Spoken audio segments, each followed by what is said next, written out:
Danes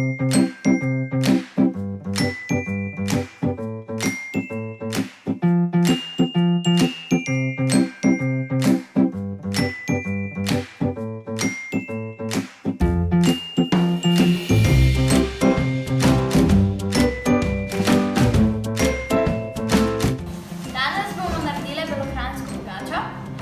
Belokranjska pogača je zaščitena slovenska jed.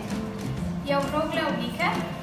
Na pladnju jo bomo oblikovali, na sredini mora biti višja, v robovih mora biti pa nižja.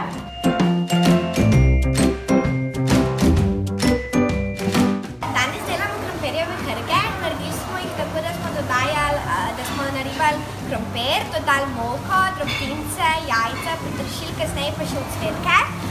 Potem to vse zmešaš in narediš krogelce, ki jih daš potem kuhat in kuhaš, dokler ne priplavajo na površje.